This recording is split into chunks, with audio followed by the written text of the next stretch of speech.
വലിയ തിന്മകൾ നമുക്ക് റമദാനിൽ നമുക്ക് വിട്ടു നിൽക്കാൻ കഴിയുന്നുണ്ട്. എന്തുകൊണ്ട് കഴിയുന്നുണ്ട്? നമ്മൾ നോമ്പിന് നിയ്യത്ത് വെച്ചു, മാറണമെന്ന് ചിന്തിച്ചാൽ നമുക്ക് മാറാൻ കഴിയുമെന്നർത്ഥം. അതാണ് അല്ലാഹു തആല പറയുന്നത്. നോക്കുന്നത്, വേണമെന്ന് വെച്ചാൽ നിങ്ങൾക്ക് മാറാൻ കഴിയുമല്ലേ, വേണമെന്ന് വെച്ചാൽ നിങ്ങൾക്ക് നിങ്ങളുടെ ജീവിതത്തെ മാറ്റാൻ കഴിയുമെന്ന് അള്ളാഹു നമ്മളെ ബോധ്യപ്പെടുത്തുകയാണ് പരിശുദ്ധ റമദാനിലൂടെ. അപ്പൊ റമദാൻ കഴിഞ്ഞാലും നമ്മൾ തെറ്റിലേക്ക് പോകണം. എന്തുകൊണ്ടാ? നമ്മൾ തെറ്റിന്ന് വിട്ടു നിൽക്കണമെന്ന് ചിന്തിക്കാത്തത് കൊണ്ട്. നമ്മുടെ നഫ്സിനെ കീഴ്പ്പെടുത്തണം, ആഗ്രഹങ്ങളെ കീഴ്പ്പെടുത്തണം എന്ന് ചിന്തിച്ചു കഴിഞ്ഞാൽ നമുക്കത് സാധിക്കും. അതല്ല നമുക്ക് ബോധ്യപ്പെടുത്തി തരാൻ. ആഖിറത്തിൽ എന്നിട്ട് പടച്ചോനെ സാഹചര്യങ്ങൾ കൊണ്ട് ചെയ്തു പോയതാണ് എന്ന് പറയാൻ നമുക്ക് ന്യായമില്ല. അങ്ങനെ റമദാൻ റമദാൻ നമുക്ക് വേണ്ടാന്ന് വെക്കാൻ പറ്റുമല്ലോ. അതുകൊണ്ട് മനുഷ്യനെ നിയന്ത്രിക്കാൻ, മനുഷ്യനെ തെറ്റിൽ നിന്ന് നിയന്ത്രിക്കാൻ നമുക്ക് ഖൽബ് കൊണ്ട് ഉറപ്പിച്ചാൽ, നിയ്യത്ത് ചെയ്താൽ സാധിക്കും. അതുകൊണ്ട് നമ്മൾ ഒരു ന്യായം നമുക്ക് റബ്ബിന് മുമ്പിൽ പറയാൻ പറ്റൂല. റമദാനിൽ പള്ളിയിൽ ആൾ കൂടുണ്ടല്ലോ. എല്ലാ വെള്ളിയാഴ്ചയും ജുമാക്ക് ഫില്ലാകുന്നതിനേക്കാൾ ഇന്ന് ജുമാക്ക് ഫില്ലായി കാണുന്നുണ്ട്.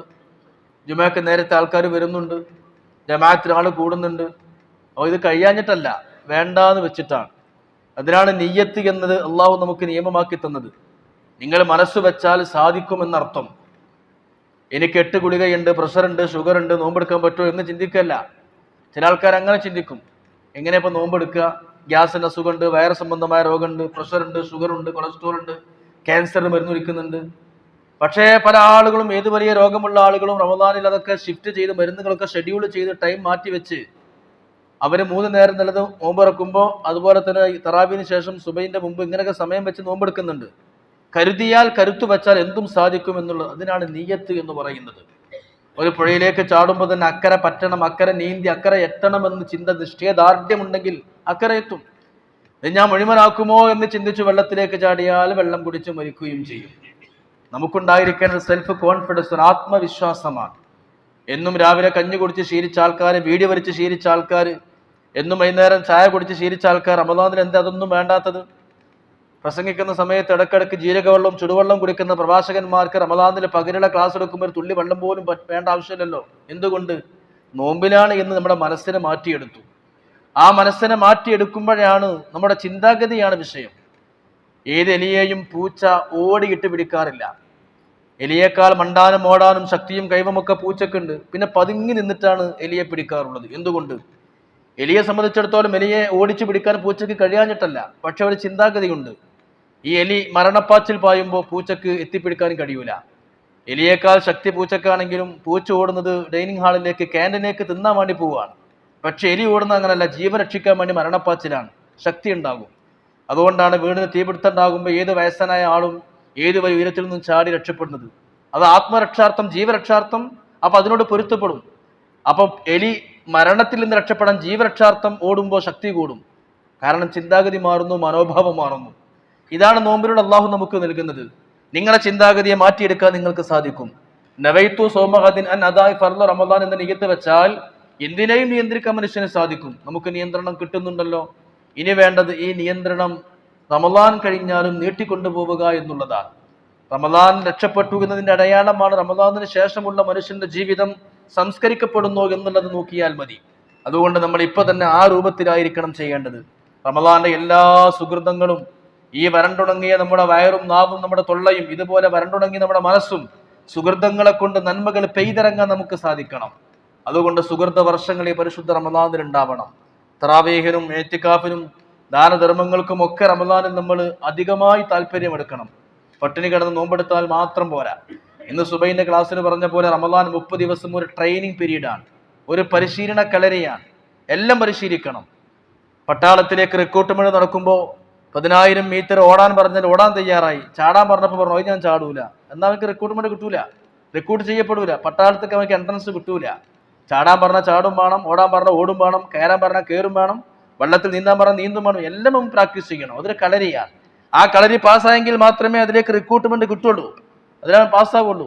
ഇതുപോലെ റമദാനിൽ നോമ്പ് മാത്രമേ എടുക്കുള്ളൂ, തറാവീഹ് വേണ്ട എന്ന് വെക്കാൻ പറ്റൂല. തറാവീഹും വേണം, ഈത്തിക്കാഫും വേണം, ദാനധർമ്മങ്ങളും വേണം, വെട്ടുവീഴ്ച ചെയ്ത് കൊടുക്കണം, പള്ളിയൊക്കെ ജമാഅത്തിന് വരണം. എല്ലാ നന്മകളും എല്ലാവരും എല്ലാ സുഹൃത്തുക്കളും ചെയ്യണം. കാരണം ഈ സമയത്ത് അള്ളാഹു നമുക്ക് സൗകര്യം ഏർപ്പെടുത്തി തന്നു. റമദാനായാൽ എല്ലാ പിശാചുക്കളെയും അള്ളാഹു ചങ്ങലക്കിടും. സുഫിദത്തി ശയാത്തീൻ, എല്ലാ പിശാച്ചുകളെയും അള്ളാഹു ബന്ധിക്കുമെന്ന് കാല റസൂലുള്ളാഹി സ്വല്ലല്ലാഹു അലൈഹി വസല്ലം. ഡൽഹിയിലോ തിരുവനന്തപുരത്തോ എന്തെങ്കിലും ഒക്കെ വലിയ ആഘോഷ പരിപാടി ഉണ്ടാകുമ്പോൾ, എന്തെങ്കിലും വലിയ സെലിബ്രേഷനുകൾ ഉണ്ടാകുമ്പോൾ, ഏതെങ്കിലും വലിയ റിപ്പബ്ലിക് പരിപാടിയോ സ്വാതന്ത്ര്യദിന പരിപാടിയോ ഏതെങ്കിലും വലിയ പരിപാടി ഉണ്ടാകുമ്പോൾ മുൻകരുതൽ എന്ന നിലക്ക് സർക്കാർ എന്ത് ചെയ്യും? പോലീസ് ആദ്യം ചെയ്യും, വലിയ കേടികളൊക്കെ ഒന്ന് തടവിലിടും. ജാമ്യത്തിലിറങ്ങി നടക്കുന്ന വലിയ കേടികളെയും വലിയ കുറ്റവാളികളൊക്കെ ഒന്ന് പിടിച്ചകത്തിടും. എന്തിന്? അലങ്കോലപ്പെടുത്താതിരിക്കാനാ. ഇത് പൊലിമ നഷ്ടപ്പെടുത്താതിരിക്കാൻ ആ കുറ്റവാളികളൊക്കെ ആദ്യം ഒന്ന് തടങ്കിലിടും, കരുതൽ തടങ്കിലിടും. അല്ലെങ്കിൽ ഒരു പൊലിമ നഷ്ടപ്പെടാതിരിക്കാൻ അവരെന്ത് ചെയ്യും? തടവിലാക്കും. ഇതന്നെയാണ് റമദാൻ. റമദാൻ വരുമ്പോൾ അള്ളാഹ് ആദ്യം ശൈത്താനികളൊക്കെ എന്ത് ചെയ്യും? ചങ്ങരക്കിടപ്പെടും. എല്ലാവരും ചങ്ങരക്കിടും, എല്ലാവരെയും ബന്ദികളാക്കും. എന്തിനാ? നമുക്ക് ജമാഅത്തിന് പള്ളിക്ക് വരണം, തറാവീഹിന് പള്ളിക്ക് വരണം, വെർത്തികേടുകളും പോൺ സൈറ്റുകളും ഓപ്പൺ ആക്കാതിരിക്കണം, നന്മകൾ അധികരിപ്പിക്കണം. അതിന് പിശാച്ചിന് ആദ്യം എന്ത് ചെയ്യണം? ചങ്ങരക്കിടണം. അതൊക്കെ അള്ളാഹു നമുക്ക് ചെയ്തു തന്നിട്ട് പോലും നന്മകൾ അധികരിപ്പിക്കാൻ സാധിച്ചില്ല എങ്കിൽ, ഈ റമദാനിലും കുത്തിത്തിരിപ്പും ഫസാദും പാരവക്കലും ഗീബത്തും നമീമത്തും തമ്മിൽ നിന്ന് വന്നെങ്കിൽ നമ്മൾ വലിയ ഹതഭാഗ്യരാണ്. റമദാൻ കഴിഞ്ഞു പോകുമ്പോഴും ദോഷങ്ങൾ പൊറുക്കപ്പെടാത്തവൻ നാശം നാശം നാശം എന്ന് നബിയുനാ റസൂലുള്ളാഹി സ്വല്ലല്ലാഹു അലൈഹി വസല്ലം പഠിപ്പിക്കുകയുണ്ടായി. അതുകൊണ്ട് തന്നെ പ്രിയപ്പെട്ട സഹോദരങ്ങളെ, പരിശുദ്ധ റമദാൻ നമ്മൾ വേനൽ സമയത്ത്, ചൂട് സമയത്ത് പ്രയാസം അനുഭവിക്കുന്ന ആളുകളായിരിക്കും. എന്നാൽ ഐസ്ലാൻഡ് പോലെയുള്ള, നോർവേ പോലെയുള്ള രാജ്യങ്ങളിലൊക്കെ 22 മണിക്കൂർ പോലും നോമ്പനുഷ്ഠിക്കുന്നവരുണ്ടെന്ന് അൽ ജസീറ ചാനൽ റിപ്പോർട്ട് ചെയ്യുകയാണ്. വലിയ മണിക്കൂറുകളോളം നീണ്ടു നിൽക്കുന്ന നോമ്പനുഷ്ഠിക്കുന്ന രാജ്യങ്ങളുണ്ട്. എന്നാൽ 10 മണിക്കൂർ, ചുരുങ്ങിയ മണിക്കൂറുള്ള രാജ്യങ്ങളുണ്ട്. നമ്മുടെ ഇതൊക്കെ അള്ളാഹുവിന്റെ നിയമങ്ങൾ നമ്മൾ അനുസരിക്കുക ഏത് വലിയ കഠിനമായതും സഹിക്കാൻ നമ്മൾ ബാധ്യസ്ഥരാണ് എന്ന ബോധം നമ്മുടെ മനസ്സിന് ആദ്യം കൊടുക്കുക. പട്ടിണിയിലൂടെയും ഈ വിശപ്പിലൂടെയും നമുക്ക് കിട്ടേണ്ടത് തഖ്വയാണ്. ഖുർആൻ പറയുന്നു, യാ അയ്യുഹല്ലദീന ആമനൂ കുതിബ അലൈക്കുമുസ് സിയാം, നിങ്ങൾക്ക് അല്ലാഹു നോമ്പ് നിർബന്ധമാക്കിയിരിക്കുന്നു. എന്തിന്? ലഅല്ലകും തത്തഖൂൻ, തഖ്വയുണ്ടാകാൻ വേണ്ടി. അതാ നമുക്കില്ലാത്തത്. പട്ടിണി നമുക്കുണ്ട്, വിശപ്പ് നമുക്കുണ്ട്, നല്ല മുന്തിയിനം കാരൊക്കെ കൊണ്ട് നമ്മൾ നോമ്പ് തുറക്കുന്നുണ്ട്, എല്ലാം നമുക്കാണ്. പക്ഷെ തഖ്വ മാത്രം കിട്ടുന്നില്ല. ലക്ഷ്യം തഖ്വയാണ്. എന്തിനാണ് നോമ്പെടുക്കേണ്ടത്? തഖ്വ നിങ്ങൾ പ്രാക്ടീസ് ചെയ്യാൻ വേണ്ടിയാണ്. ലഅല്ലകും തത്തഖൂൻ. തഖ്വ എന്ന് പറഞ്ഞാൽ എന്താ? അൽ ഖൗഫു മിനൽ ജലീൽ, അല്ലാഹുവിനെ പേടിച്ചിട്ട് ചെയ്യാതിരിക്കുക, അല്ലാഹുവിനെ ഭയന്നുകൊണ്ട് ചെയ്യാതിരിക്കുക. ഏത് സാഹചര്യങ്ങൾ വന്നാലും, ഏത് വലിയ പ്രതികൂല സാഹചര്യമായാലും തെറ്റിലേക്ക് വഴി വീഴാതിരിക്കുക. നമ്മൾ വീണുപോകും. ആഘോഷ പൊലിമകൾ കാണുമ്പോൾ, സെലിബ്രേഷൻസ് കാണുമ്പോൾ, ക്യാമ്പസുകൾ പരിപാടികൾ സംഘടിപ്പിക്കപ്പെടുമ്പോൾ, അല്ലെങ്കിൽ കല്യാണമേളകളിൽ അന്ന് നടന്നുകൊണ്ടിരിക്കുന്ന പേക്കൂത്തുകൾ കാണുമ്പോൾ ലയിച്ചു പോകും. കണ്ണിനും കാതിനും ഹൃദ്യമാണെങ്കിൽ കണ്ണിനും കാതിനും ആകർഷണീയമാണെങ്കിൽ ആസ്വദിച്ചു പോകും. അതല്ല തഖ്വ. അതൊന്ന് വിട്ടുക്കാൻ കഴിയണം. ഏത് തിന്മയിൽ നിന്നും ഏത് സാഹചര്യം വന്നാലും വിട്ടുക്കാൻ കഴിയണതാണ് തഖ്വ. ആ തഖ്വ ഉണ്ടാകാൻ റമദാനിലെ നോമ്പ്. അതില്ലാതെ നമ്മൾ പട്ടിണി കിടന്നിട്ട് എന്താ കാര്യം? എത്ര നവീത്വ സൗമർദ്ദത്തിന് എന്ന് വെച്ചത് കൊണ്ടോ എത്ര തറാവി നിസ്കരിച്ചിട്ട് എന്താ കാര്യം? തറാവി ഒന്നും നിർബന്ധമല്ല. ഇനി റമദാനിലെ നോമ്പ് സുഖമില്ലാത്ത ആൾക്കാർ നിർബന്ധമല്ല, പക്ഷെ തഖ്വ നിർബന്ധമാണ്. ഒരാൾക്ക് സുഖമല്ല, നാം നോമ്പ് എടുക്കണ്ട, മുദ്ദെടുത്താൽ മതി. ഈ മുദ്ദെടുക്കാനും കഴിയൂല, ചെന്നിയാണ്. നാം മുദ്ദും കൊടുക്കണ്ട, നോമ്പ് കൊടുക്കണ്ട, ഒന്നും വേണ്ട, ബുദ്ധിയില്ലല്ലോ, എന്താ ചെയ്യാ? അപ്പൊ നോമ്പന് നിർബന്ധമല്ല. അപ്പൊ ഇവിടെ നോമ്പല്ല വിഷയം. തറാവി നിസ്കരിച്ചില്ല, ഒരാൾ ജമാഅത്തിന് വന്നില്ല, ഒറ്റക്ക് വീട്ടിൽ നിസ്കരിച്ചു, ആയിക്കോട്ടെ, കുഴപ്പമൊന്നുമില്ലല്ലോ. പള്ളിക്ക് വന്നില്ല, തറാവിയില്ല, ഖത്ം നിർത്തണം, ഒന്നും പ്രശ്നമല്ല. എന്താ നിർബന്ധം? തഖ്വ നിർബന്ധമാണ്. ആ നിർബന്ധമായ തഖ്വയെ സ്വായത്തമാക്കാൻ, ആ തഖ്വയെ നേടിയെടുക്കാനാണ് അള്ളാഹു നമുക്ക് പട്ടിണി തന്നത്. ഒന്ന് പട്ടിണി കടന്ന് മെരുക്കി ശരീരത്തെയൊക്കെ ശരിക്കൊന്ന് ട്രെയിനിങ് ചെയ്ത് മെരുക്കിയെടുത്ത് ആഗ്രഹങ്ങളൊക്കെ ചിറകെട്ടാണ്. നിസ്കരിക്കുമ്പോൾ അല്ലാഹു അക്ബർ പള്ളമ കയ്യേക്കുന്നത്. ഇതിന്റെ താഴെയാണ് എല്ലാ മോശപ്പെട്ട അഥവാ വികാരങ്ങളും. പള്ള നടക്കണം, സദാസമയം തിന്നണം, കുടിക്കണം, അത് പള്ളന്റെ ആഗ്രഹമാണ്. പിന്നെ താഴെ ലൈംഗികമായ ചിന്തകൾ, അതാണ് സെക്സുകൾ, അതിനെ ചിറകെട്ടാണ്. നമ്മൾ അല്ലാഹു അക്ബർ എന്ന് പറഞ്ഞ പള്ളമ 2 കയ്യും കെട്ടി കെട്ടി വെക്കണം. എന്താ അറിയോ? അഥമ വിചാരങ്ങളിൽ നിന്ന് ഇതൊന്നും മേപ്പോട്ട് പോരരുത്. അല്ലാഹുവിലേക്കുള്ള നിസ്കാരത്തിലാണ്, ഞാൻ മുനാജാത്തിലാണ്, റബ്ബുമായുള്ള സംസാരത്തിലാണ്, മലക്കൂത്തിയായ ലോകത്തേക്ക് ഉയർന്നു പോകാൻ. അതുകൊണ്ട് താഴേക്കിന് ചിന്തിക്കരുത്. താഴേക്കുള്ള നോട്ടല്ല, താഴേക്കുള്ള ചിന്തയില്ല. തിന്നുക, കുടിക്കുക, അതുപോലെ ലൈംഗികമായി ആസ്വദിക്കുക, ഇതൊക്കെ ഞാൻ ചിറകെട്ടിയിരിക്കുന്നു പടച്ചോനെ. ഇതിനാണ് കൈ വെക്കുന്നത്. ചിറകെട്ടിയിട്ട് അഥമ ചിന്തകളിൽ നിന്ന്, കാമക്രോധ വൈകാരികേച്ഛകളിൽ നിന്ന്, അവനെ തിന്നാ കുടിക്കുക എന്നുള്ള ആസക്തിയിൽ നിന്ന് കൈ കെട്ടി ചിറവെട്ടിയിട്ട് റബ്ബിലേക്ക് പറക്കാൻ. അല്ലാഹു അക്ബർ. ഒരു പക്ഷി തന്റെ ചിറക് മുകളിലേക്ക് ആ ചിറകിട്ടടിച്ച് അല്ലാഹു അക്ബർ എന്ന് പക്ഷി പറക്കുന്ന പോലെ റബ്ബിലേക്കുള്ള യാത്രയാ നിസ്കാരം. യഥാർത്ഥ ആൾക്കാർ നിസ്കാരത്തെ പറ്റിയാ പറഞ്ഞത്, നമ്മളെ കാട്ടിക്കൂട്ടണ നിസ്കാരത്തെ പറ്റി അല്ല ഈ പറയുന്നത്. അപ്പൊ ഞാൻ പറഞ്ഞു കൊണ്ടുപോകുന്നത്, നോമ്പിന്റെ ആത്മീയത നമുക്ക് നഷ്ടപ്പെടരുത്, തഖ്വ നമുക്ക് നഷ്ടപ്പെടരുത്. അല്ലാഹുവിൽ നിന്നുള്ള അൽ ഖൗഫു മിനൽ ജലീൽ, നിങ്ങൾക്കറിയാം ബഹുമാനപ്പെട്ട സിദ്ദീഖ് തങ്ങൾ ഒരിക്കൽ അദ്ദേഹത്തിന്റെ വീട്ടിലെ വേലക്കാരൻ, വീട്ടിലെ പണിക്കാരൻ നല്ല ഒരു ഫുഡ് കൊണ്ടുവന്നു കൊടുത്തു. സിദ്ദീഖ് തങ്ങൾ നല്ല തിന്നു. സ്വഹീഹുൽ ബുഖാരിയിൽ കാണാം ബഹുമാനപ്പെട്ടവർ തിന്നു. അത് തിന്നു കഴിഞ്ഞപ്പോൾ വേലക്കാരൻ ചോദിച്ചു, അല്ല യജമാന, നിങ്ങൾക്കറിയോ ഇന്ന് ഞാൻ നിങ്ങൾക്ക് കൊണ്ടുവന്ന ഫുഡ് എൻ്റെ വകയിലിട്ടോ? ആയിക്കോട്ടെ മോനെ, സന്തോഷം. പക്ഷേ ഇന്ന് നിങ്ങൾക്ക് ഞാൻ വാങ്ങിയ ഫുഡിന്റെ പൈസ എങ്ങനത്തെ പൈസ എന്നറിയോ? ഞാൻ ജോത്സ്യപ്പണി ചെയ്തിരുന്നു പഴയ കാലത്ത്. എനിക്ക് ജോത്സ്യപ്പണിയൊന്നും അറിയില്ല. കുറെ കള്ളത്തരത്തിലൂടെ ഞാൻ പറ്റിച്ച് പൈസ ഉണ്ടാക്കിയിരുന്നു. കുറച്ച് പൈസ എൻ്റെ അടുത്തുണ്ടായിരുന്നു. ആ പൈസ കൊണ്ട് വാങ്ങിയ ഫുഡാണ് നിങ്ങൾക്ക് ഞാൻ ഇന്ന് തിന്നാൻ തന്നത്. ഉടൻ തന്നെ സിദ്ദീഖ് തങ്ങൾ തന്നെ കൈവിരൽ കണ്ണാക്കിലേക്ക് ഇട്ടു.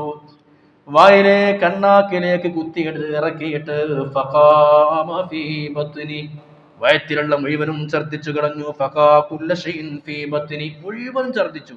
അണ്ണാക്കിലേക്ക് കൈയിട്ട് കൊണ്ട് വിരലിട്ടുകൊണ്ട് മുഴുവനും ഛർദ്ദിച്ചു. ഫുള്ള് ഛർദ്ദിച്ചു, എല്ലാം ഛർദ്ദിച്ചു. പിന്നെയും അണ്ണാക്കിലേക്ക് കൈയിട്ട് കൊണ്ട് ഛർദ്ദിക്കുകയാണ്. എന്നിട്ട് പറയുന്നു, ഹറാമിലൂടെ സമ്പാദിച്ച് നിന്റെ സമ്പാദ്യത്തിൽ നിന്ന് എന്തിനാണ് എനിക്ക് നീ ഭക്ഷണം തന്നത്?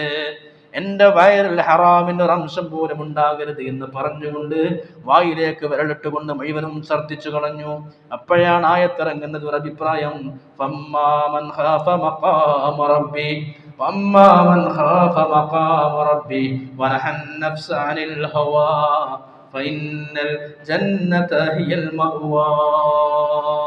അള്ളാഹുവിനെ ഇങ്ങനെ ഭയപ്പെട്ടുകൊണ്ട്, അള്ളാഹുവിനെ ഇങ്ങനെ തഖ്വ ചെയ്തുകൊണ്ട് ഇങ്ങനെ സൂക്ഷിക്കുന്നവർക്കാണ് സ്വർഗമുള്ളത് എന്ന് പരിശുദ്ധ ഖുർആൻ ആയത്തിറക്കി. ഇതിനാണ് തഖ്വ എന്ന് പറയാം. എന്ത് പലിശക്കാരന്റെ ഫുഡ് വെച്ചാൽ എന്താ കുഴപ്പം? ഇതപ്പോ നമ്മൾ ചിന്തിക്കുക, എങ്ങനെയെങ്കിലും സമ്പാദിച്ചാൽ മതി എന്ന് ചിന്തയാൻ അവിടൊക്കെ നമുക്ക് നഷ്ടപ്പെടും തഖ്വയാണ്. ഏത് അമലും അള്ളാഹ് സ്വീകരിക്കണമെങ്കിൽ ഇന്നമാ യതഖബ്ബലുല്ലാഹു മിനൽ മുത്തഖീൻ, തഖ്വ ഉണ്ടെങ്കിലേ സ്വീകരിക്കുള്ളൂ. അതുകൊണ്ട് പ്രായമായ ആൾക്കാർ നമ്മളൊക്കെ ചിന്തിക്കുക, ചിലപ്പോൾ നന്മകളൊക്കെ ഒരുപാട് ചെയ്തിട്ടുണ്ടാവും. എപ്പോഴെങ്കിലും ഇക്കാരം കൂട്ടുകെട്ടും സാഹചര്യങ്ങളെ കൊണ്ടൊക്കെ നമ്മൾ ചെയ്തു പോകും. അത് മതിയാവും പരാജയപ്പെടാൻ. അന്തിമ വിജയം ഞാൻ എപ്പോഴും പറയുന്ന ഉദാഹരണമാണ്. 2 മണിക്കൂർ കളിയുണ്ടെങ്കിൽ അവസാനത്തെ മിനിറ്റിൽ ഗോളടിച്ച പോലെ ജയിക്കുക അല്ലേ? 60 മിനിറ്റ് കളി ഉണ്ടെന്ന് 59 മിനിറ്റിലും ജയിച്ചെന്ന ടീം നല്ല കപ്പുണ്ട് പോവാം. 1 മിനിറ്റിൽ ആരാ ജയിക്കുക? ലാസ്റ്റ് ആർക്കാണ് ഗോളടിച്ചത് അവർ ജയിക്കും. അന്തിമ നോക്കണത്. കല്യാണം, വലിയ കല്യാണം, 5000 ആളെ കല്യാണം ഒക്കെ ഉഷാറാ. ലാസ്റ്റ് വന്ന 50 ചോറിട്ടില്ലെങ്കിൽ കല്യാണം കൊളായി, എരപ്പായി, ചീത്തപ്പേരായി. ഇവിടെ 4950 ചോറിട്ടിട്ടും കാര്യമല്ല. 50 ആൾക്ക് കിട്ടിയില്ലെങ്കിൽ അത് ചേപ്പറത്രായി. ഇതാണ് വിഷയം. ലാസ്റ്റ് ചോറിട്ടില്ലെങ്കിൽ മോശമായില്ലേ? അതിന് 30 എത്ര ആൾക്ക് ചോറിട്ടിട്ടും കാര്യമില്ല. ഇതുപോലെ നിങ്ങൾ എത്ര നിസ്കാരും നോമ്പും ദിക്റും സലാത്ത് എന്തിനും കാര്യമില്ല. അവസാനം നമ്മൾ ആക്കിബത്ത് മോശമായാൽ എല്ലാം പോയി. അതുകൊണ്ട് ആക്കിബത്ത് മുത്തഖീങ്ങൾക്കാണ്. അതുകൊണ്ട് തഖ്വ നമുക്ക് മരിച്ചും ഇങ്ങോട്ട് ഇറങ്ങി വരുന്ന സാധനമല്ല ഈമാൻ. ഈമാൻ എന്ന് പറഞ്ഞത് മരിച്ചും ഇങ്ങോട്ട് ഇറങ്ങി വരുന്നത് നമ്മൾ ഉണ്ടാക്കണം. മരിക്കണ വരെ നമ്മൾ എങ്ങനെയൊക്കെ ജീവിക്കുക. മരിച്ചു കഴിഞ്ഞിട്ട് ആൾക്കാർ കണ്ണൂക്കും 40ഉം 7ഉം കഴിച്ചിട്ട് ഒരു തല്ലിട്ട് അങ്ങനത്തെ പരിപാടി ഇല്ല. അങ്ങനത്തെ ഒരു സംഗതി ഇല്ല. നമ്മൾ ഈമാൻ നമ്മളെ രക്ഷപ്പെടുത്തണം. അതൊക്കെ ഉപകരിക്കും. അതിന് ജസ്റ്റ് പാസ് മാർക്ക് വേണം. SLC തോറ്റാ പിന്നെ ഒരു MLA എന്ത് ചെയ്യൂല, റെക്കമെൻഡ് ചെയ്യൂല കേട്ടോ. ഒരു MP ഒരു മന്ത്രിയും പ്രധാനമന്ത്രി റെക്കമെൻഡ് ജയിക്കണം. എന്നാലേ പിന്നെ +1 സീറ്റ് റെക്കമെൻഡ് നടത്തുള്ളൂ. ഈമാൻ ഉണ്ടാവണം. പിന്നെ എത്ര മോരുതിട്ട് ഈമാൻ അല്ലെങ്കിൽ ഒരു രക്ഷയും കിട്ടൂല. അതുകൊണ്ട് മരിക്കണത് വരെ നമുക്ക് ഈമാൻ കിട്ടാതെ മരിക്കാൻ നേരത്ത് മൂലാരെ ദ്വാരക്കണ ഈമാൻ ഉണ്ടാവണം. ആ ദ്വാരക്ക് അർത്ഥമല്ല. നമ്മൾ ഈമാനോട് ജീവിക്കുമ്പോൾ അത് കിട്ടുള്ളൂ. ആഖിറും അങ്ങനെ തന്നെ. അതുകൊണ്ട് വൽ ആഖിബത്തു ലിൽ മുത്തഖീൻ, ഈ തഖ്വ ഉണ്ടാക്കാനാണ് പരിശുദ്ധ നോമ്പ് എന്ന് ആദ്യം നിങ്ങളും ആദ്യം നഫ്സിനോടും ഞാൻ വസീയത്ത് ചെയ്യുന്നു. ഈ തഖ്വ അള്ളാഹനെ മാത്രം പേടിക്കുക, വേറെ ഒന്നുമല്ല. ഉമർ തങ്ങളുടെ മകൻ അബ്ദുല്ലാഹിബ്നു ഉമർ തങ്ങൾ മരുഭൂമിയിലൂടെ യാത്ര ചെയ്യുമ്പോൾ 100 കണക്കിന് ആടുകളെ മേയ്ക്കുന്ന ഒരു ആട്ടിടയനെ കണ്ടു. കറുത്തിരുണ്ട പാവപ്പെട്ട ക്ഷീണിച്ചു വലഞ്ഞ ഒരു ആട്ടിടയനെ കണ്ടപ്പോൾ അബ്ദുല്ലാഹിബ്നു ഉമർ തങ്ങൾ ആട്ടിടയനോട് ചോദിച്ചു, അല്ലടാ നിനക്ക് 100 കണക്കിന് ആടുകളുണ്ടല്ലോ, ഒരു ആടിൻകുട്ടി എനിക്ക് തരും. അപ്പൊ ആ മനുഷ്യ ആട്ടിടയൻ പറഞ്ഞു, ഇത് എന്റേതല്ല, ഇതെല്ലാം ഇതിന്റെ യജമാനന്റെ ആടാണ്. അവൻ അബ്ദുല്ലാഹിബ്നു ഉമർ പറഞ്ഞു, യജമാനന്റെ ആടാണെങ്കിൽ ഒന്ന് തന്നാളെ പൈസ ഞങ്ങൾ തരാം, എന്നിട്ട് ആ ആടിനെ അറുത്തിട്ട് അതിന്റെ ഇറച്ചി നിനക്കും തരാം. യജമാനോട് നീ പറഞ്ഞാൽ മതി, ഒന്ന് ചെന്നായ കടിച്ചു കൊണ്ടുപോയെന്ന് പറഞ്ഞാൽ മതിയായിരുന്നു. അപ്പൊ ആട്ടിടയൻ പറഞ്ഞു, വലാകിൻ അയ്നല്ലാഹ്, യജമാനോട് അങ്ങനെയൊക്കെ പറയാം, പക്ഷെ അള്ളാഹുവിനോട് എന്ത് പറയും? യജമാനോട് അങ്ങനെ കള്ളം പറയാം, പക്ഷേ രാജാതിരാജനായ റബ്ബിനോട് എന്ത് പറയും? ആട്ടിടയന്റെ തഖ്വ കണ്ടപ്പോ അബ്ദുല്ലാഹിബ്നു ഉമർ ആട്ടിടയനെ, അതിന്റെ മുതലാളിയെ കണ്ട് പൈസ കൊടുത്ത് ആട്ടിടയനെ മോചിപ്പിക്കുകയും ആട്ടിടയന് സ്വാതന്ത്ര്യം കൊടുക്കുകയും ചെയ്തു. ആട്ടിടയന് പോലുമുള്ള ബോധം അല്ലാഹ്. ഈ CCTV ക്യാമറ സദാസമയം റബ്ബ് നമ്മളെ കണ്ടുകൊണ്ടിരിക്കുകയാണ് എന്ന ബോധം. അള്ളാഹിനെ കാണാൻ വേണ്ടി മൂസാ നബി പോയപ്പോൾ അള്ളാഹ് പറയുന്നത് 40 ദിവസം നോമ്പെടുത്തിട്ട് വാന്നാ. അപ്പോൾ നോമ്പിലൂടെ കിട്ടേണ്ടത് അള്ളാഹുവിനെയാണ്, നോമ്പിലൂടെ ലഭ്യമാകേണ്ടതും അള്ളാഹുവിനെയാണ്. അതുകൊണ്ട് തന്നെ പ്രിയപ്പെട്ട സഹോദരങ്ങളെ, നമ്മൾ റമദാനിലാണുള്ളത്. ഈ റമദാനിൽ നമ്മൾ നേടിയെടുക്കേണ്ടത് തഖ്വയാണ്. തഖ്വ എന്നുള്ളത് നേടിയെടുക്കാനുള്ള വഴിയാണ് പട്ടിണി കിടക്കലും വിശപ്പും ദാഹം സഹിക്കലും ആഗ്രഹങ്ങളെയൊക്കെ നമ്മൾ ഇല്ലാതെയാക്കി വെക്കലൊക്കെ അതിനു വേണ്ടിയിട്ടാണ്.